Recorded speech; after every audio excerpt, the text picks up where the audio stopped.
Konnichiwa, Nihon Cricket Pod Yokoso. Welcome to the Japan Cricket Podcast. I am your host, Alan Kerr, and with me, as always, from Melbourne is Mr. Todd Luckhurst. Hey, Toddy, how are you? Good afternoon, Alan. I'm well. How are you? I'm good, thanks, mate. Good. I'm on my day off today. So, obviously, on the day off, I thought the best thing to do would be to talk about my job instead of actually doing it. Yeah, I'm at home today because this morning I was off in Utsunomiya at the immigration office, the world's most miserable place, where I submitted my application for permanent residency. So that was very exciting. It'll take best part of a year to actually find out if I was successful. But I figured after 12 years of living in Japan, I may as well commit. And next week I'm moving into a new house. So yeah, lots happening for me, mate. What's happening down your way? Very exciting. Not too much. We're just into spring now. Cricket starts in a couple of weeks, so it's all happening. All systems go down here. And I guess more to the point, Toddy, we were going to touch on this at the end of the podcast, but I think we should put it up top because it's headline news. You will be coming back to Japan next month. Yes, coming over in a month's time for the Embassy Cup. So looking forward to that. Just a quick flying for a week into Sano, and sure we'll catch up with everyone over that week. It's very, very exciting news. All right. Well, we've got plenty of cricket to talk about because there's been no shortage of things going on and coming up. So, I guess first of all, we should talk about the women in Fiji. They've spent the last couple of weeks. They returned yesterday, I believe. And I guess we teased it on the last episode, and I'm sure everyone knows about it by now. But the Japan team had to make a late change to their squad for the World Cup qualifier in Fiji as Ayaka Kato Stafford was called up by the Australian under-19s. As we record, she's due to play her first game, provided she's picked tomorrow. The Aussie under-19s women's team have gone off to Sri Lanka for I'm not sure how many matches they're playing, but yeah, so they've Ayaka Kato Stafford at 15 years old, been selected by the Aussies. It's the first time a Japanese player has gone from Japan to a full member. We have had a player from a full member play for Japan before. Katrina Keenan played for New Zealand, and then when she was coaching the Japan women's team, she became eligible during her time here and ended up turning out for the girls. But this is the first time it's happened the other way around. Aya has also been called up to the Queensland Fire squad and was playing a load of matches for them in their pre-season build-up. So, things are really moving pretty fast for her, and she looks well on the way to a career in cricket. So it's outstanding. We're all very excited for her, very pleased for her, and obviously disappointed for ourselves. But at the same time, every door closing for one person is a door opening for someone else. And Mamta Kaswan was brought in as her replacement, and she made her debut in the bilateral series prior to the World Cup qualifier itself. I say door closing. The door is not, of course, closed on Aya. The way the eligibility rules are laid out means that she could represent Australia under 19s in bilateral series such as this. She is still eligible to play for Japan until such time as she plays in an ICC event. So the next Women's World Cup, I believe, is late next year. Could be wrong on that. Probably should find that out. So if she was to make that World Cup squad, that would mean she would no longer be eligible for Japan for a 3-year period between international appearances. But of course, given her age, she would have 2 cycles of the Aussie under-19s. So she would potentially be playing those 2 cycles. So that's 4 years, 5 years, and then we'd have to wait another 3 years on top of that before she could return. So it may be a while before we see her again, but there may be opportunities between now and those matches where she can hopefully get on the Japan shirt. Of course, these days with athletes, they are very keen on workload management, and that was the reason we were given for her not being able to play in this series. Was a little bit frustrating because the dates did actually work. She could have played in Fiji and gone straight to Sri Lanka initially, but then the Queensland Fire called her up, and those matches came into it as well. So, yeah, what do you make of that, Todd? A dual international at the age of 15. It's an amazing accomplishment for Aya. Congratulations, and I'm sure she'll have a long, successful cricket career. Looks like things are going in the right place for her. But well done to Kaswan, who was brought into the squad and debuted in Fiji.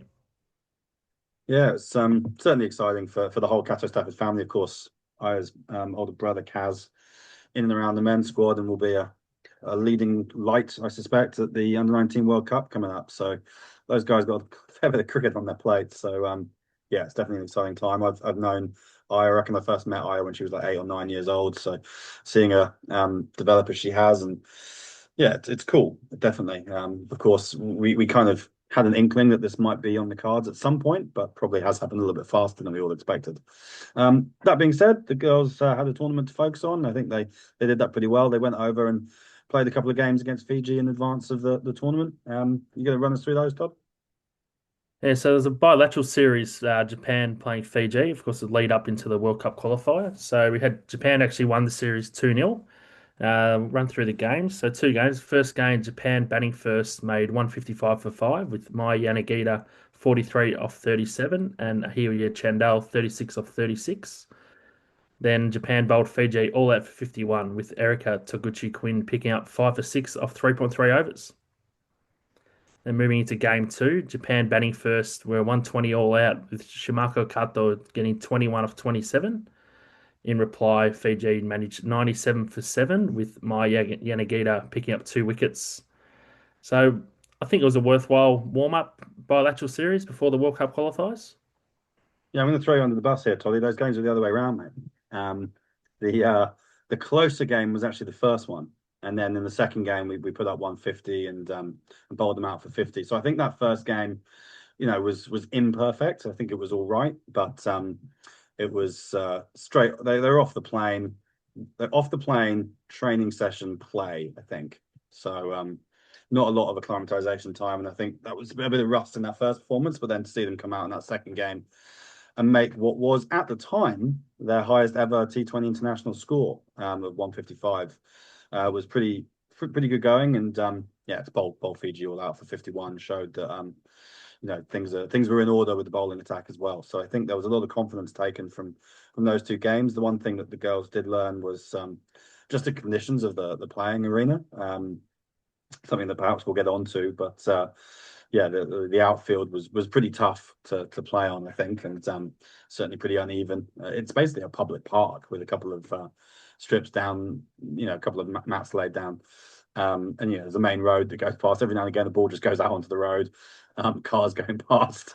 I did hear commentary at one point go, I think someone's just run over the ball, which is never great. And so I think the fact that it's just available for public usage means the outfield is somewhat bumpy. But I think those kind of excursions, getting out there a few days early and playing a few games, we've done that now the last few tours. For the EAP tournaments, at least did the same thing in Vanuatu 2 years ago, and I think it just helps. It's something that we're trying to do. It's not a huge extra cost, a few extra nights accommodation, and then have to thank Cricket Fiji for being able to put those games on and get their team out. Hopefully, it helped them as well. I think we won't talk too much about Fiji, but they ended up finishing fifth in the tournament, which I think is an improvement on their last time out. They got a win over Samoa, which I reckon is probably the first time they've done that. So yeah, I think they got something out of it too. And for us, yeah, just put us in a good place going into the tournament. Next up, so the tournament itself, we had a pretty tough group. We had Samoa and Papua New Guinea in our group alongside the Philippines. Of course, we played the Philippines earlier this year, so we knew what to expect there. And with Samoa, we never know quite what to expect. They're a bit of an unknown quantity in that sometimes they have their New Zealand-based players, sometimes they don't. It was only a few years ago that they were one of the strongest teams in the region, but they haven't been so since. But then their under-19 team qualified for the Women's World Cup earlier this year, so plenty of young talent coming through there, I think. And Papua New Guinea, of course, are always strong, and they were the first up, weren't they? They were. So first game, Japan played Papua New Guinea and unfortunately lost. Papua New Guinea batting first got 139 for 4 with Shimako Kato 2 for 16 leading the way with the ball. In reply, Japan were all out for 94 with Haruna Iwasaki going well with the bat with 31 off 17. So not the best start to the tournament, but against probably the powerhouse team of the tournament in PNG. We moved on to the second game where Japan played Samoa.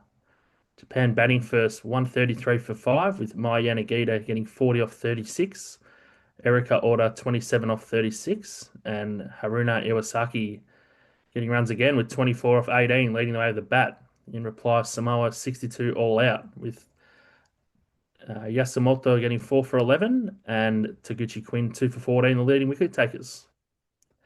We then moved to the final group game where Japan played Philippines. Japan batting first, posted 158 for 4. Strong score. Kurumi Ota 57 off 40 and Seika Sumi 22 off 18 leading the way with the bat.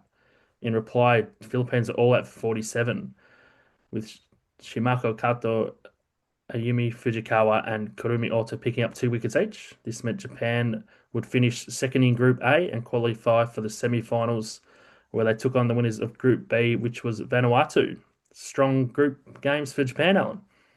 Yeah, it was a good group phase, and that last game you mentioned a few notable points. It was a first ever half century for Kurumi Ota. She's been in the women's team for well, she predates me, so a long time.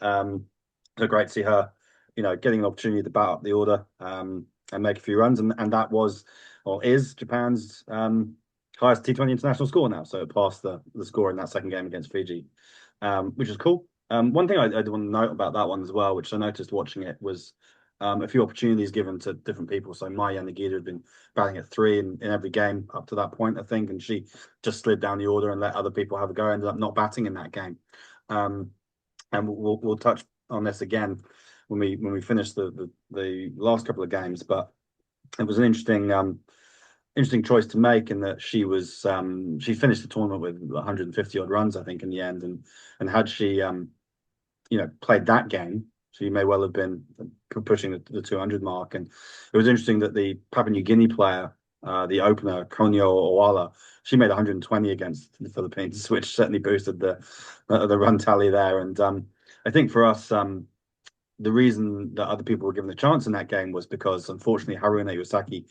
broke her finger in the Samoa game, and that ruled her out for the rest of the tournament.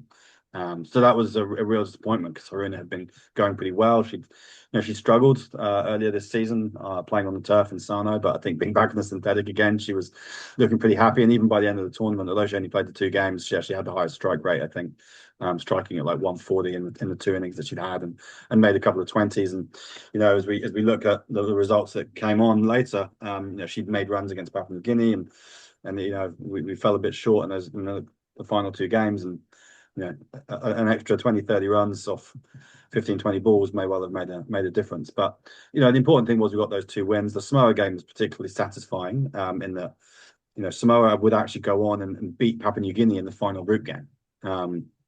So that showed that Papua New Guinea were beatable. That showed that Samoa are actually a pretty decent side, and yet we managed to bowl them out for 60 and put in a pretty strong all-round performance, which was definitely the highlight of the tournament for us, I think, in terms of how we played and how we went about things. But that was it was a must-win game as well. Had we fallen over in that game, suddenly we're out of the semi-finals and we're playing in the playoffs for 5th place. So I think the girls pretty happy with how they went. Obviously, the game against Papua New Guinea was a frustrating one. We dropped a lot of catches and we missed a couple of run-out chances and maybe didn't bat. We had a batting collapse, which put us, I think we were 30 odd for 4 or 5.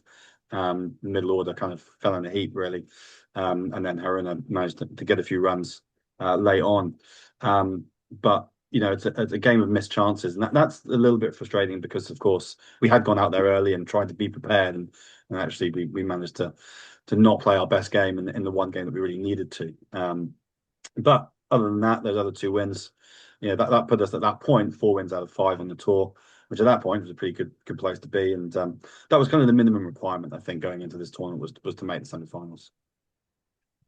Yeah, great achievement to get to the semi-finals, and we'll go to the semi-finals. So Vanuatu batting first made 156 for 1. In reply, Japan unfortunately falling short, making 134 for 6, with Mai Yanagita 27 off 30 and Seika Sumi 25 off 21 were the leading run scorers.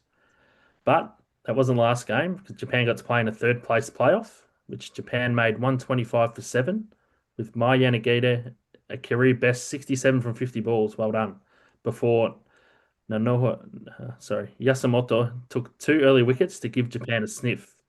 Indonesia chased it 2 down in the 17th over, with Kora Wambaki striking 74 not out. Must have been a fair innings. Yeah, it was. That was an interesting couple of games, those two. I mean, certainly watching Vanuatu in that semi-final, the way they batted was probably a bit of a lesson for us. They were 80 odd for none off 10 overs, and they just hadn't really taken any risks. They hit gaps, they put away bad balls, and they ran between the wickets really well. They took on our fielders. They were turning ones into twos from the first over. And yeah, we just weren't able to keep pace with them really. And I think that was a result that we just kind of had to have to accept, that they were just better on the day, and fair enough to them. Again, we made life a little bit difficult for ourselves, but I thought the way we batted in the last 10 overs, I think we made 70 odd, 70 plus in the last 10 overs. And some people who don't always get much of an opportunity were actually contributing. You mentioned Seika Sumi, she batted really well. I think Hinase Goto made a few runs in that game as well, got like 15 or something. So the way the tail, they kept going to the end, even though the game was, by the time we got to sort of the 13th, 14th over, they needed about 10 and over, but they kept on going and they got up to 120, and that was pretty satisfying. In the end, just short, but I think we can see the areas where we need to improve. And then it was similar in the Indonesia game, in that we'd lost a few wickets at crucial times, but then Maya Nagida played probably the best innings that I've seen her play. 67 off 50 is a pretty good effort at this level, and she was able to lead the team to what was a score that I felt was probably about 15 to 20 runs under par. We needed to bowl really well to get that, and we perhaps weren't helped. There are a couple of pretty tight umpiring calls that didn't go our way, and one catch off a no ball, which was a really difficult one to swallow. So those were big moments, all three of them against Cora Wambaki, who we know from playing in the WJPL 2 years ago. And I think probably, it's a learning opportunity for our players, and we could probably be a little bit smarter with how we went about defending that score. I think I had a look, and Wambaki hit 13 boundaries, and every single one of them was leg side. So at that point, you've got to look at sort of where we're bowling and where our fielders are, and having plans. And she ended up getting player of the tournament. Actually, she batted really well throughout, and made runs in every game. So, but again, that kind of leaves us thinking, well, we must have had quite a lot of opportunities to have a look at her. We probably should have had a bit of a plan, because I actually think that our team possibly bats deeper than all the other teams in the region. We saw a lot of the teams collapsing in games. And for us, the fact that we were able to have people coming in at sort of 7, 8, 9 and still contributing with 10, 15 runs shows that there's a bit more ability there with the bat. And they were doing that against good teams. I actually went back and had a look at how all these results compared to 2 years ago. So the Indonesia team is virtually the same as it was 2 years ago. And when we played them in Vanuatu, which is also on the synthetic pitch, they kept us to 66 for 7 off 20 overs. And 5 of the 6 bowlers used were the same.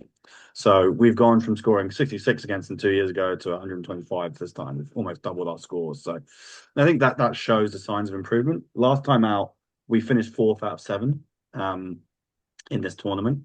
And I felt that there was quite a big gap between us and 3rd. And I also felt there was quite a big gap between us and 5th. This time around, we finished 4th out of 8 teams, and I feel like the gap has narrowed. And I think the gap has grown as well, but for the teams underneath. So I think we're closer to 1, 2, and 3. And that's what I guess, when you're not winning tournaments like this, you're looking for improvements and you're looking for positive trends. And I think the team showed enough to be in a position where we can have loftier ambitions in 2 years' time. Oh, the women's team's definitely improved over the last period of time. I see it all the time, even when I'm there and they're training, and you see their results and their intent. And I think Coach Vinay's doing a great job, and everyone's buying in, and only better things to come, I think, for the women's program. Yeah, I think it's a case of just like the core skills are getting pretty good now.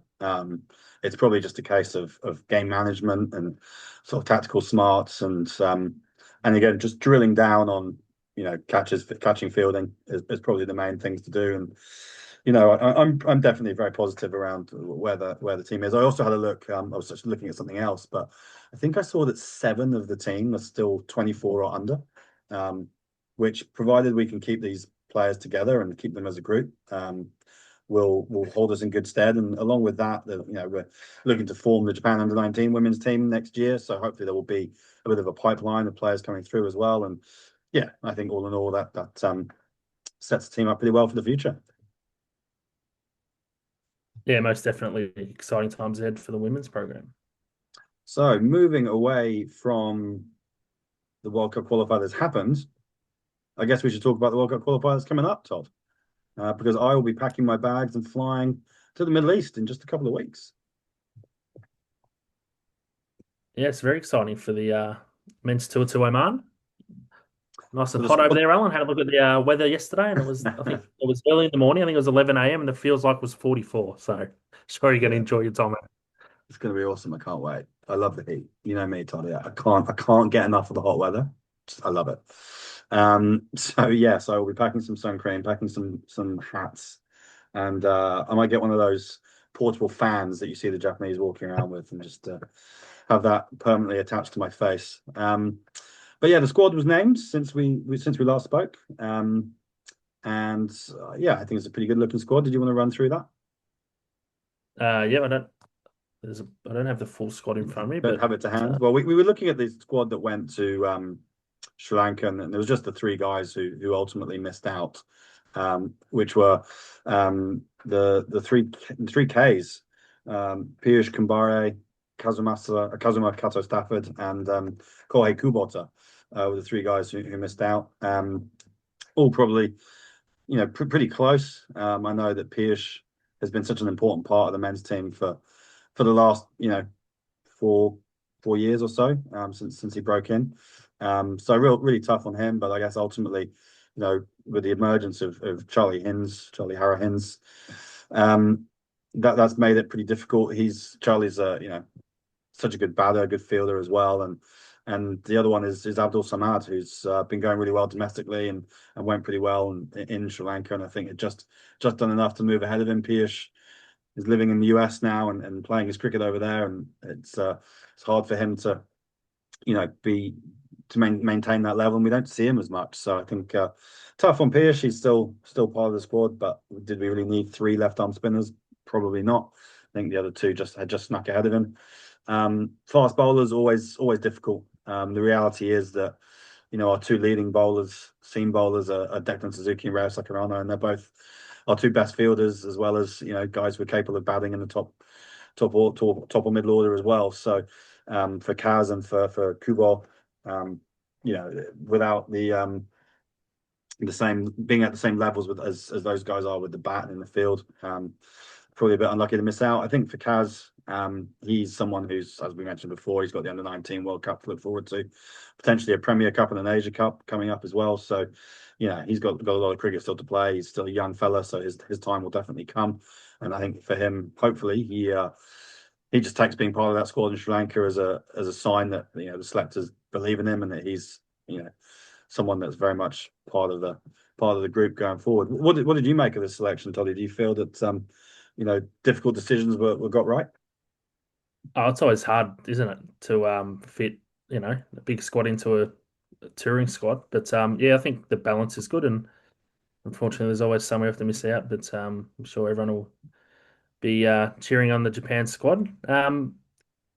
Conditions, what are we expecting in Oman, wicket wise and all that? Batting wickets, bowling wickets. Well, it's funny. I've been told that they are decent wickets for batting, but at the same time, I'm aware that a team has bowled 20 overs of spin in an innings there before. Oh, So yeah, we're expecting spinning wickets, but we also know that it's because of the heat. Like the wickets are going to be hard, right? You kind of assume that they're going to be. So yeah, I know that the team, the coaches have been doing a lot of work in terms of watching games that have been played there, not just the teams that we're going to play against, but watching other teams just to see how they've gone about their work in those conditions and on those pitches. So hopefully the guys are well prepared. And of course, we get a couple of warm-up games as well. So those will be hopefully an opportunity to get an idea, get a feel for things, because we're playing against Nepal and Kuwait in the main draw, and those are two teams who probably have played a bit of cricket there. So for us, it is playing catch up a little bit.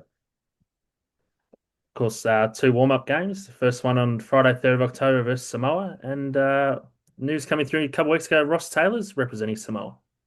Yeah, see if he gets picked for the final 11. I reckon he might have a shot. But yeah, I guess that'll be his first game. Not an official game, of course, as a warm up, but it'll be his first time putting on the shirt, taking the field. So I guess a bit of a privilege for us to be there and be part of that. Not that we'll be going lightly on him. I'm sure the guys will be in his ear, and Rare, I'm sure, would like nothing more than to nick him off first ball as a New Zealand great.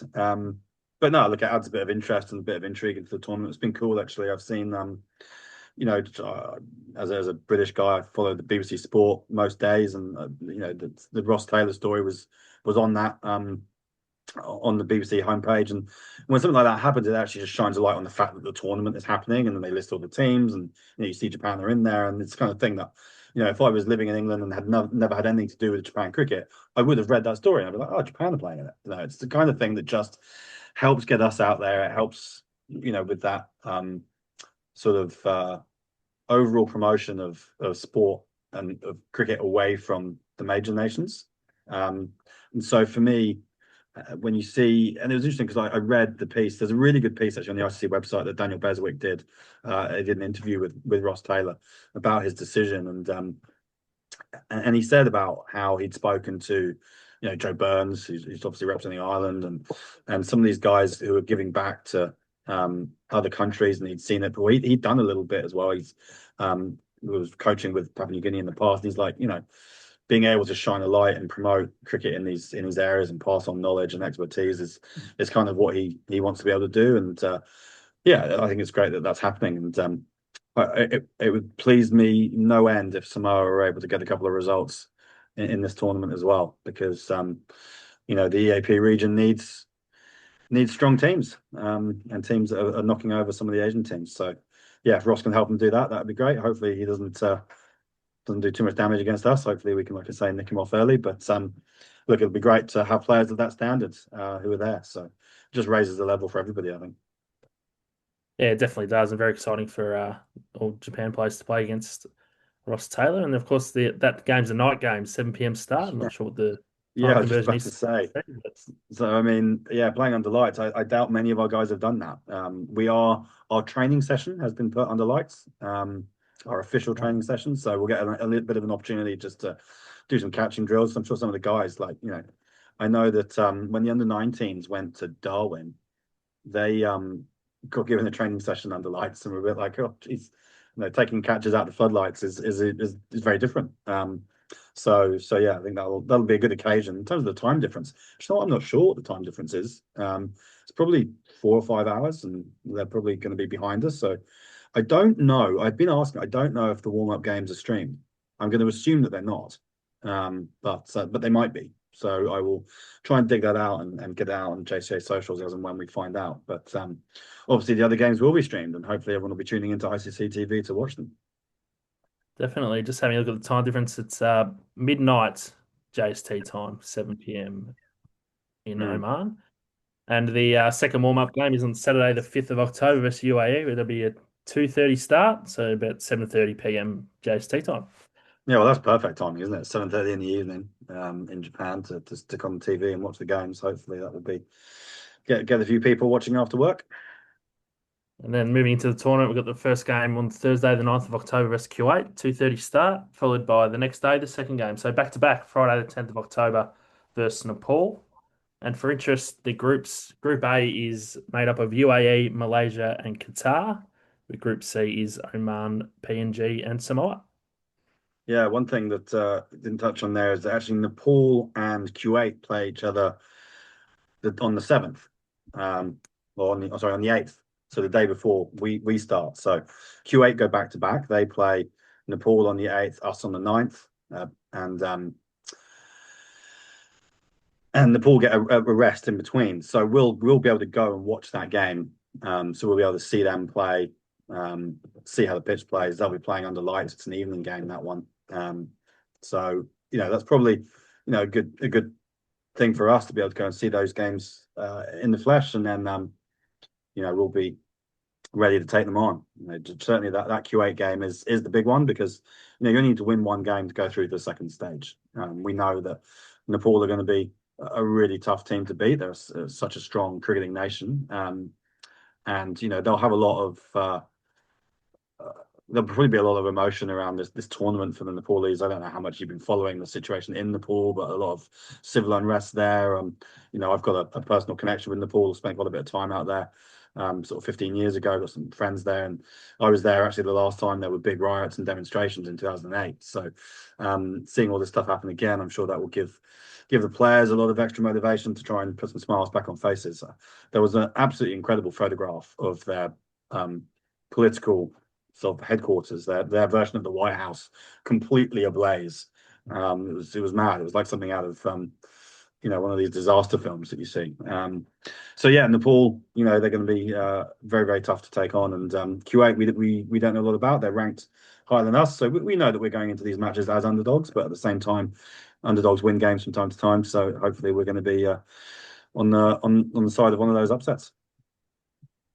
Most definitely having to pull one off, but of course, Japan will do their best and represent the country and Japan cricket. One thing I was going to touch on. Oh, I've gone blank here. Yeah, Can't I was going remember. to say you're looking quizzical, Tommy.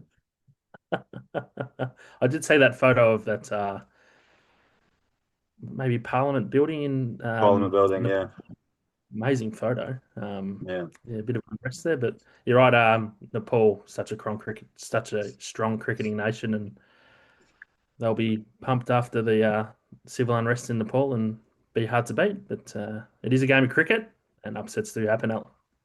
Yeah, quite right. Yeah, and I know. I mean, I was speaking to our coaches and our captain pretty regularly. I spoke to Kendall today, and he was just talking about how this is the most important thing of the year for him and for so many of the guys in the team. It's been such a focus. We've had such a long lead into this tournament. We qualified for this tournament basically 12 months ago. It was October last year. So much time talking about it, so much time to think about it, and the fact that it's now almost upon us is pretty exciting. And I think the guys have been training very much with this in mind. So that singular focus has been pretty valuable, I think. And we've got a good team going. We've got a good group of players. We've got a good group of coaches. We're lucky that we've got Devon Van Onselen has joined as a strength and conditioning coach. Now he's been putting the guys through their paces. And I can break the news here that we've also got Lachlan Stevens, who is a former Western Australia Perth Scorchers head coach. He was recently been head of the Australian National Academy for the last sort of 3 or 4 years.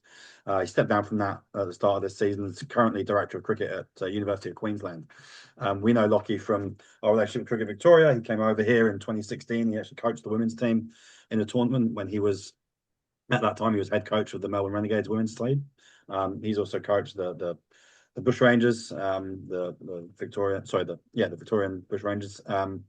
So extremely experienced. He knows Duncan Harrison pretty well from their time at Cricket Victoria together, and he knows Kendall from just being around Brisbane circles. So, yeah, having Lockie coming to join the backroom staff is excellent for us. He'll bring incredible knowledge and experience to the group. So, yeah, a strong backroom team off the field, and hopefully a strong group of guys on it who are all ready to go. Oh, that's exciting news. Great appointment. Moving just if the tournament structure. So if get through to the next stage, what's the next stage look like? Yeah, so the way it worked is 3 groups of 3, which is always peak tournament structures. So single round robin, which has left everyone scratching their heads a little bit, but the top 2 teams will go through to the next round. And then in that next round, you will carry the points through from the team that you beat. So let's say Japan and Nepal go through, and let's say that we've beaten Nepal, we would go through with our points from that game, and they would go through with no points. You would then play all the other teams that have gone through. So you'd play 4 more matches, and there would be a league table at the end. And whoever is in the top 3 places in that league table would get the 3 places at the World Cup. So in a sense, your league matches in the first group stage count as your league matches in the second group stage as well. So if you go through second in your group, you are at a bit of a disadvantage already. So 3 teams will go through with 4 points, and 3 teams will presumably go through with no points. I mean, I guess in theory, 2 teams could go through with 2 points, or 2 points and no points. Yeah, it's a funny one. But yeah, that's the structure, and yeah, we've got to throw all behind it. So if we win one of those games and go through, then you get yourself 4 more games over another 7 days. So it's one of these tournaments where we could be coming home on the 11th, or we could be coming home on the 18th. which does make life a little bit difficult for planning. And when you've got amateur cricketers trying to get time off work or school or uni or whatever, even trying to find staff who aren't full-time employed at the JCA. It was lucky that both Duncan and Lockie were able to get that time away and commit to it if it goes to a third week. And that's what I really liked about the tournament in Fiji. It was a fixed structure. We knew exactly how many games we were playing. And even once you're knocked out of the tournament, we got 2 more games. We played those semi-finals and the third place playoff, but the teams that had been knocked out, they all played against each other for places as well. So everyone had a defined place at the finish point, which is what the Under-19 World Cup used to be. That's changed as well. So yeah, the consistency around tournament organisation is a constant bugbear of mine, but it's not what I'm going to go off on one about right now because, well, we'll be here all day. And it's hot in this room. Interesting tournament structure. I might have to get you to draw it out because I'm more confused than I was before I asked the question. But might move on to the domestic update, Alan. So we had the JCL T20 quarterfinals and finals recently. Yeah, So we've actually got some cricket to talk about, Todd, because so much of it has been put off due to heat. And then the T20 quarterfinals, the quarterfinals day was actually rained off, if you can believe that. Having had to cancel so many games for the heat, we then got them washed out. So what we ended up doing was moving everything around and squeezing in quarterfinals, semi-finals, and final all into one weekend, which was a bit hectic, but we got it done. well done, good effort. Those who don't know, it has been quite a hot and long summer in Japan, and there's been a lot of cricket not played due to heat. But good to see some cricket finally being played in these finals. So the quarterfinals, we had the Falcon beat the Rising Stars by 77 runs. We had Sano beat KKR by 26 runs. We had Tokyo Serenites beat the Tigers with 5 balls to spare. And then for some reason, which I don't know yet, Alan will elaborate more on this. The Yeah. Wyverns forfeited their quarterfinal to Max. What happened there? There's no really easy way of putting this. We had a message from the Wyverns to say that they were going to have to forfeit because they didn't know after the rearrangement, right? So the quarterfinals were rearranged, and so they said, well, we didn't know that these games were going to be on this weekend, so all of our players aren't available. Except they were rearranged onto the same weekend that the semi-finals and final were going to be.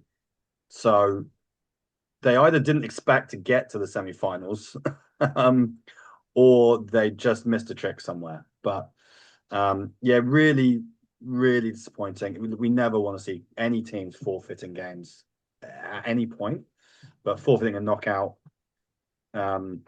yeah, disappointing is all I'm going to say. I'm going to leave it at that because otherwise, again, I'll be ranting like a lunatic. Fair enough. We don't need you to elaborate any further than that. So we move on to the semi-finals. We had Max beat the Tokyo Serenites comfortably by 7 wickets. Then in semi-final 2, we had the Tokyo Falcons beat Sano by 2 runs. With Sano set 87 to win, they lost their last 5 wickets for just 9 runs. Yeah, I watched that game. It was pretty hard viewing. They weren't helped by keeper Alex Shilo Patmore had tweaked his back and was struggling to bat. And they were also not helped by the fact that Rayo Sakurano had played in the quarterfinal the day before and then went and got on the plane that night. So he was then not available for the semis. So they were a bit short. Devin Van Onselen had played in the quarterfinal and made a few runs, but he wasn't available for the semi either. So all of a sudden they were up against it a little bit, but still a game they should have won. Yeah, definitely, especially when you lose those last 5 wickets for just 9 runs. Then move on to the final, where Max were crowned champions with a big win over the Tokyo Falcons. Max batting first got 148 for 9. In reply, the Tokyo Falcons were all out for just 76. Yeah, good win for Max. Good to see them lifting some silverware again after a few barren years. Certainly a team that's suited to the shorter formats, the way they like to give it a hit. So, yeah, well done them. I think they probably benefited from having one less game than everyone else over the course of that weekend due to that forfeiture. But yeah, the second trophy of the season has been grabbed. So Sano won the T10, Max have won the T20, and now all that remains really is the 40 over stuff in the Japan Cup. So the 40 over stuff. So we didn't actually brief on this, but the table's looking pretty interesting. You've got 5 teams all fighting out for playoffs. Falcons, last year's champions, are top. They've got 30 points and they've played 9 games. So they just have 1 game remaining. The Alpha Quashers Yokohama, who haven't made playoffs in I don't know how long, are currently sitting second on 29 points. They've also played 9 games. And then you've got Chiba Sharks, Sano in third and fourth, who've both played 8 games and they have 22 and 21 points. And then on 9 games in fifth place, you have the Tigers, who've got 19 points. So that lot is basically 4 out of 5. It looks like Falcons and Quashers are pretty set. Sharks, Sano, Tigers, all finding it out for the last 2 playoff places. So pretty tight in the JCL Division One. There's a lot of no results. Again, a lot of games cancelled through weather. And actually, it's interesting to see that Quashers, Sharks, Sano have all lost 4 games to the weather. Tigers have lost 3, and the Falcons have only lost 1. So a quirk in the scheduling there for them. They've been able to play their games, which has probably helped them to get on top. Down the bottom, unfortunately, Wyverns are really struggling. They're in the mire. They played 9 games, and they're 2 points adrift. They're on 10 points. Next closest team is KKR on 12, and the Men in Blue are also on 12. Men in Blue have also played 9 games, but the KKR have played 8. I've got a feeling some of those teams play each other. Max are only another point up. They're on 13 points from 8 games. And the Tokyo Titans are 14 points from 8 games. So it's pretty tight down the bottom too. It's anyone's guess who's going to finish bottom. So whether there'll be promotion relegation is unknown, because in Division 2 at the moment, it looks like the only team that could potentially be promoted are not going to make the semi-finals. And that would be the Wombats, who are I think a little bit adrift. All the other teams are second 11 teams, so they wouldn't get promoted. So Wyverns, if they were to finish bottom, may be spared. So yeah, interesting stuff in the JCL Division 1 as well. Question without notice here. Sorry. Japan Cup finals coming up soon. I've seen I think all the group games have been played. Oh, crikey. You Uh, maybe you probably ahead of me on that. Yes, I do know there was some North Kanto finals were just gone this weekend. There was a game decided by 1 run. In the semi-final decided by 1 run, which the only reason I know about it is because there's been a disciplinary action. I've got a hearing tonight, which I've got to oh, mediate. So there was, those tight games, people tend to get a bit hot under the collar. So yeah, I've got to deal with very that much. one tonight. So yes, they may well be all done. I wouldn't be able to go through them all. But they may well all be done. And I know we usually do the Japan Cup finals draw live. So I suspect Dougal Bedingfield will want to get that done before we go off to Oman. Or maybe we'll even do it in Oman. That might be fun. We usually post that on Facebook Live. The draw is usually done from the outfield. So that's one to look forward to, because Japan Cup finals is always a great weekend. They're usually 12 teams all coming up to Sano. It's usually done 12 teams. They get drawn randomly. You can't be drawn against another team from your region. And so the first round is drawn at random. And the winners automatically go through into quarterfinals. And then the two lucky losers get through on net run rate. So then you've got 8 teams playing quarterfinal, semi-final, final, and the other 4 teams also play for places. So that first round, that first game of the day of the weekend is an important one. So yeah, definitely a bit of jeopardy. We get Japan Cup finals done in 2 days now. So it's it's a fun weekend, and that is happening the weekend that we get back from Oman. Well, to tell you what, if we do make it to the second round in Oman, myself, Dougal, Rayo, and a whole host of other players will not be back for Japan Cup finals this year. So that might make it a bit interesting. We might have to, I might have to call you up, Todd. You might have to come and be tournament manager, tournament director of Japan Cup finals. So then the Embassy Cup follows shortly after that. So that's probably one that we can talk about in due course. But yeah, Japan Cup finals is always an exciting one for the teams around the country to take part in. I think it's probably one of my favorite tournaments in Japan cricket. I think it's fantastic that everyone gets to play each other and teams from everywhere come together for the finals. It's very exciting and a great initiative by the JCL. I know it's been going for a long time. Need to find out if Sendai have got a team in it this year. I know the Japan Cup Sendai has been back up and running this year with a couple of teams. So I'm not sure I if think they're they do have. for a place. I was just having a quick look, but yeah. In the past, I think you've needed 3 teams to get a place, but they might send a combined team or something. I'm not sure. I have to run that one past Dougal. Maybe that's one when we can get him to enlighten us on before the tournament starts. But yeah, I've got a few other things on the to wrap up with, Todd. Before we came on air, you hadn't noticed at all that the England cricket team have been doing some amazing things on the field, including scoring 304 for 2 in a T20 international. Not against an associate nation either, against none other than South Africa. So pretty impressive effort. Phil Salt making 140 off 60 balls, leading the way for England. And yeah, people are going nuts about it. You know, that whole thing of scoring 300 in the T20 was deemed impossible, and now it's being asked, you know, is it going to be like the 4-minute mile? Suddenly, now that a team's passed it, we're going to see teams going past it all the time. Who knows? Yeah, amazing hitting. Yeah, Phil Salt 141 off 60 and Joss Butler 83 off 30. I noticed they lost their first wicket for 126 in of 7.5 overs. So Yeah, the hundred they there was 100 for none at the end of the power play, and I think 166 for none off, or 166 for one off 10. I was actually listening to For the Love of Cricket podcast, the Stuart Broad, Joss Butler podcast earlier today, and Butler was talking about it, and he was just saying how it's one of those games, you know, to be a part of was pretty special. But they're playing at Old Trafford, which is not a small ground. And you know, during the 100, a lot of the pitches came in for with a stick. They're actually quite hard to bat on. So to be out there, and he said the only thing him and Phil Salt really said to each other was, where were these pitches during the 100? So yeah, tough day for the bowlers, I think. But certainly from England's point of view, nice to enjoy a fun day out, and leading into the T20 World Cup, which of course isn't that far away, and that's of course what Japan are trying to qualify for. So, you know, England looking good shape for that, but still blowing a bit hot and cold, and that'll be a fun tournament to follow. India and Sri Lanka, I think it is in February. some notable bowling performances from that game. We had Rabada none for 70 off 4 and Jansen none for 60 off 4. So actually we had Lizard Williams with none for 62 off his 3. So there you go. 12. Yeah, tough day out. Talking about South Africa, we've got a couple of guys over there at the moment. Declan Suzuki McComb and Rao Sakarano Thomas are both in South Africa at the Titans Academy, or the Super Sport Park International Cricket Academy, I think is its official name.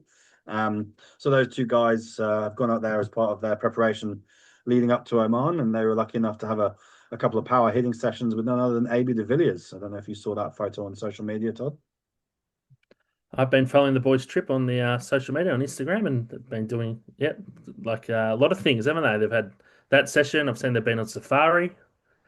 I've seen some other things they've been doing. Looks like they're having a great time over there in South Africa. Yeah, they played a couple of games against the Titans before they went to Cape Town. I think they're in Cape Town now. They played these games in Pretoria. They were pretty tough. They're playing against some bigger players. And I think, you know, getting that kind of exposure, that kind of experience has been invaluable for them. It's a real intensive kind of 3.5 weeks that they're getting, like training every day. There's a few games in there, but not loads. So it's actually really just intensive training. And I think that kind of experience with those kind of quality of coaches, the kind of players they've got with them as well. I think some of the Uganda guys are there who played in the last World Cup. So, you know, this is something that's probably a unique opportunity for those boys, and they've part funded it, and the JCA have contributed as well. And we were able to get their flights synced up through the trip to Oman. So, yeah, hopefully a really positive experience. I'm looking forward to speaking to them both about it, and definitely it could be something that we can get those guys on the pod once I meet up with them in Oman, perhaps before the first game, and hear a bit more about it, because I think, you know, to have that kind of experience is really, you know, positive for them. And you know, a big thank you to the Titans themselves for giving us that opportunity. And it's been a good chance actually for those guys to go and check out the Titans facilities in Pretoria, because the under-19 team will be stopping off in Pretoria on the way to the World Cup as well, and playing a couple of games against the University of Pretoria, so at the Cricket South Africa High Performance Centre. So I know Rayo was able to drop in and his capacity as coach and go and speak to some of the guys there and get an idea for what that's going to look like. So yeah, a worthwhile trip in a number of areas. Great trip. Still no schedule or venue announced for the Under-19 Premier Cup. Yeah, I don't really know what to say about that. We were originally told the Under-19 Premier Cup would be in October. We're sitting here as we record on the 18th of September, and no word of date, venue, nothing. I did get told it was probably going to be in November, But of course, if it's in November and the three teams are going to qualify for the Asia Cup, which will probably then be in December, and then the World Cup is in the start of January. So, who needs to go to school? I feel like these kids are going to be basically living the lives of professional cricketers. So, like, it's really hard actually. Like, jokes aside, I do love what the ACC do, and obviously the Asia Cup's going on at the moment, and that's kind of in the headlines. But I think they give themselves a lot of work to do, and I think they probably need some more staff because the pattern seems to be is they have a tournament on and nothing else gets done, and when their tournament finishes, they just move on and start working on the next tournament. And so it feels like I'm aware that there's actually a men's Challenger Cup happening in October, a 50 over tournament, which is happening whilst we're in Oman. So even if we wanted to compete in that, we were invited, but we couldn't compete in it anyway because we're in Oman. So yeah, it makes it a little bit difficult to do everything. I do feel like maybe they're a bit thinly stretched, the ACC, but look, I'm not going to complain too much about it. They're providing us with a whole host of cricketing opportunities. But I just would like, from a logistics and organising point of view, it'd be great to get these dates a bit earlier. The ACC, bless them, Melon, bless them. Indeed. So yeah, I think looking ahead to the next pod, Toddy, we'll try and squeeze one in from Oman, I reckon. And if I can get Deck and Ray to have a little chat, and then maybe get coach, captain, get them involved, and yeah, I'm sure people would like to hear from them before those matches kick off. I think once the game starts, as we discussed earlier, they're back-to-back games, so it would be pretty difficult to really go into too much depth once those are on. But hopefully we can squeeze in a chat once we're there, give you a bit of an idea, a feel for the place, and then yeah, look to try and give some insights into how things are going before those big games. Yeah, looking forward to it. We'll do from Oman and get some special guests involved, Alan. We keep teasing the special guests, so we'll have to get a few on. Yeah, we probably need to be a bit more organized about when we're actually doing these podcasts, don't we? Rather than just like setting them up for a day and then being like, oh, actually, do you know what? I got something else on. Can we move it? So yeah, I think it's been about a month since we last did one, Todd. So yeah, that's probably largely on me. So we'll try and get that a bit more structured and get the dates locked in and get the times locked in so that you're not doing it in the middle of the night if we're over in Oman. Well, I think that's all for this time. So thanks for joining, Todd. Enjoy the rest of your week. Enjoy your weekend, which is fast approaching, and I will be hoping that I survive the house move in just a few days. Thanks, Alan, and we'll talk to everyone in the next pod. You'll be in Oman, and I'll be here in Melbourne. Let's go some of this stuff.